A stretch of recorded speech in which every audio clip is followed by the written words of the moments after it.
Hey everyone, welcome back to the channel. It's been a while, and by a while I mean about 7 months, give or take. The reason for that is I have retired slash quit gaming. I just find gaming doesn't cut it for me anymore. Doesn't captivate my interest how it used to. Plus the direction that the industry is heading towards, I don't really see myself following it. And making this decision, it was very tough and a bittersweet moment for me because I've been gaming most of my life since I was a kid, but also leaving it behind has allowed me to explore more avenues. And one of these new avenues has brought me to Dungeons and Dragons, and this has given me some ideas that hopefully reignites or sparks some life back into the channel. Because for some time I was debating of just getting rid of the channel or deleting it. But in having these inspirations, I said, why not? Let's give it a shot. Let's see how it does. You might enjoy it, you might not. It's okay. Either case, it's worth putting it out there and see what happens. Also, for a bit of background context, I'm really new to D&D, but I did get to play with some family and friends. I also own a few books, so that really helped. I was actually the curator for their adventures, and it was really fun. Unfortunately, they didn't finish the campaign due to it being heavily modified. That was my fault. It was the Dragons of Stormwreck Isle starter kit. But also, there was a breakup between some players, and on top of all of that, between my work and school schedule, it conflicted with a lot of the players' days off. So it took a back seat, and hopefully someday they will finish it, and I get to recount the tale here. But now, with all of that out of the way, hopefully you will enjoy what I bring to you today. So without further ado, let's begin.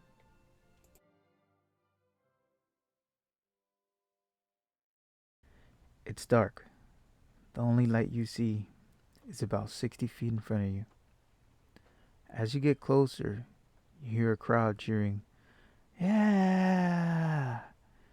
You keep walking towards the end of the tunnel. A moment later, you hear the crowd booing, "Boo!" As you get closer to the exit, you hear most of the crowd laughing, "Ah ha ha ha ha ha ha." And it takes a moment for your eyes to adjust as you cross into the bright outside. But now you begin to see you're in an arena of some sort, with rows of stone seats, as if they were steps for giants, where spectators are sitting together closely, leaving almost no room to sit. But you manage to find a spot. Now sitting down, you look down at the field, in the middle of the space, and you see all kinds of individuals in jester's clothing, heading towards a few gates at the end of the arena. Then you hear a loud voice come through. "Ladies and gentlemen, boys and girls, creatures and monsters from all over the world and beyond the realms, you all have gathered here for today's main event.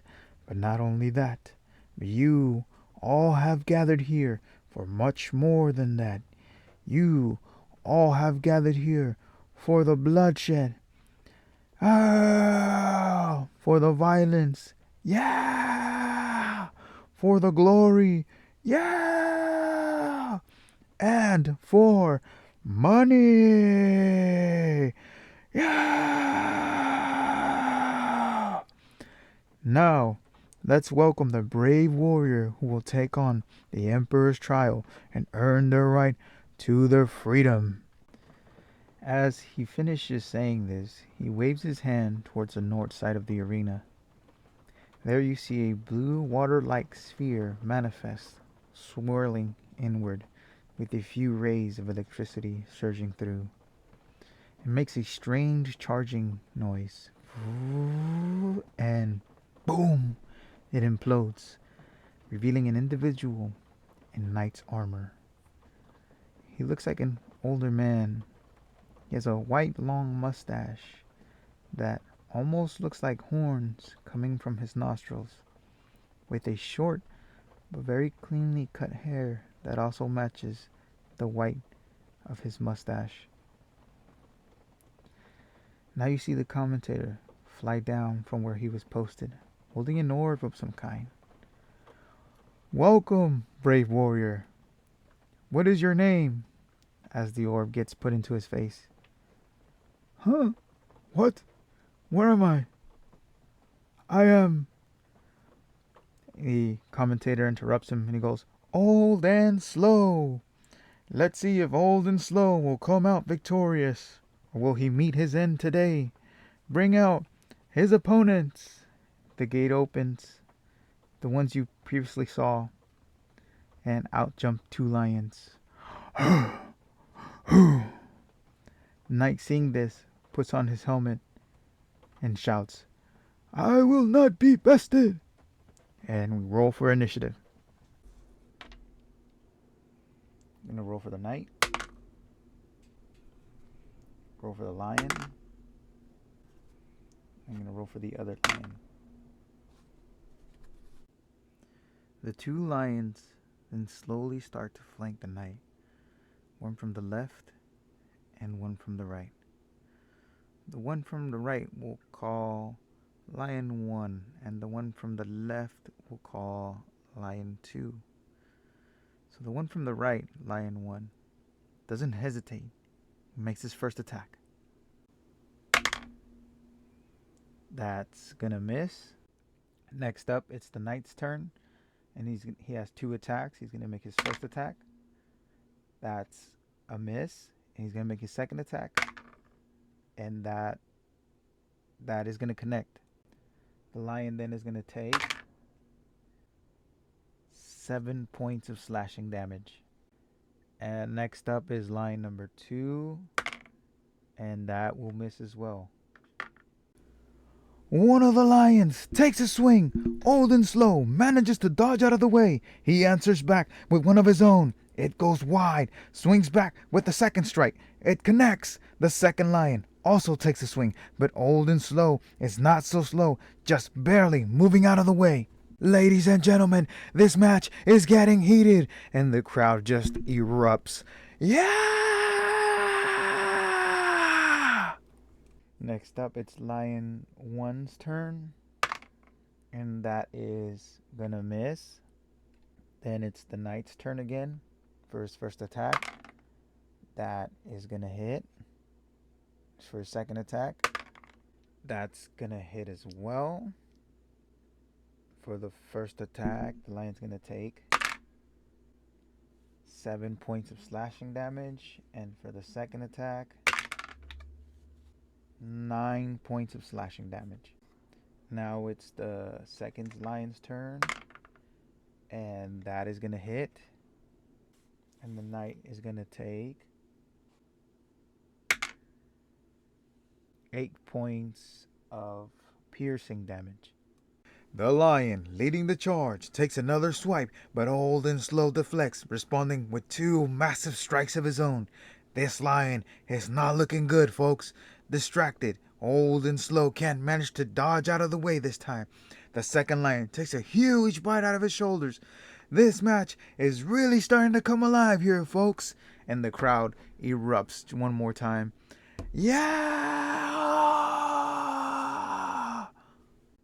Alright, so we're back to Lion 1's turn, and that is gonna miss. Next up is the Knight's turn. For the first, that is gonna hit. For the second strike, that will hit as well. Okay, so for the first attack, that's gonna be 10 points of slashing damage. And for the second attack, 9 points of slashing damage. Now for the second lion's turn, that is gonna miss. This leading lion cannot catch a break, folks. Barely able to keep itself standing, it weakly takes the strike, but to no avail. Old and slow plunges his blade and ends his misery. Quickly turning around, striking the second lion as it tries to take another chunk out of him, trying to take advantage of his distraction. But this time, old and slow is ready. And the crowd begins to chant, "Old and slow, old and slow, old and slow." Now, back to the top of the round. Lion 1 is no longer part of initiative, so we're going to go with the knight. He's going to take his first strike, and that is going to hit. He's going to go for the second strike, and that also hits. So for his first strike, he's going to do 12 points of piercing damage. And for the second strike, another 12 points of piercing damage. Old and slow, feeling the crowd's energy and already slaying one of the beasts, sets his eyes on the second lion. Charging ahead, he strikes ferociously and swiftly. Before the lion can even make an attack of its own, he brings down a second attack on the lion's neck, severing it with immaculate grace, taking out the last of the beasts. And the arena explodes. Yeah!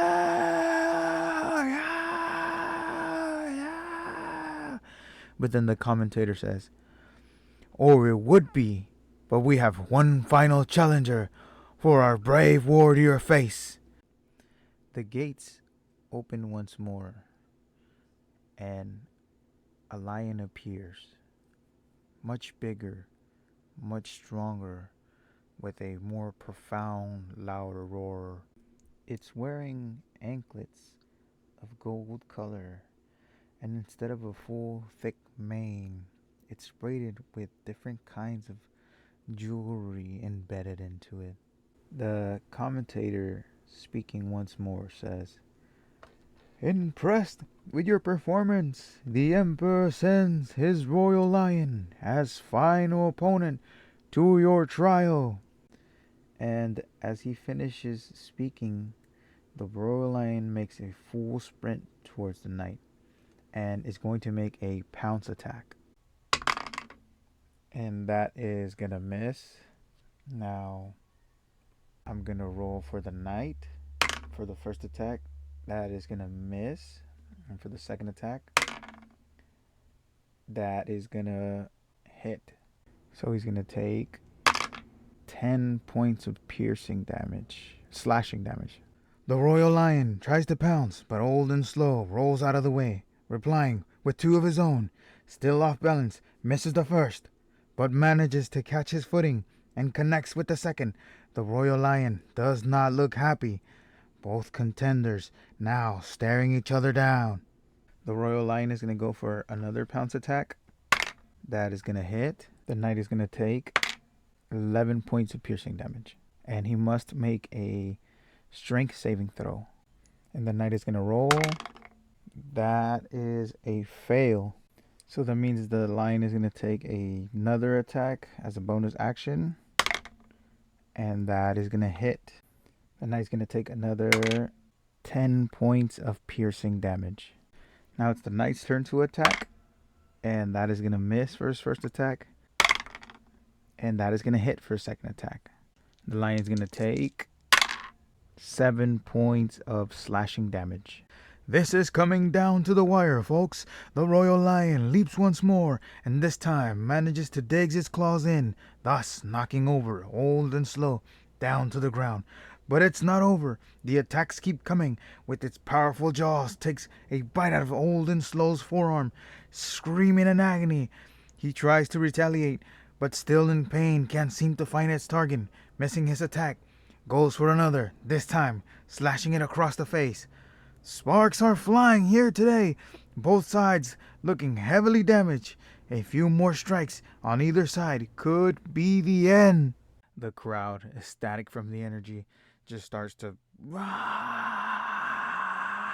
you hear all sorts of singular voices reach out, like, "You can do it, Old and Slow," and "No, the royal lion will take this home." And they just start chanting,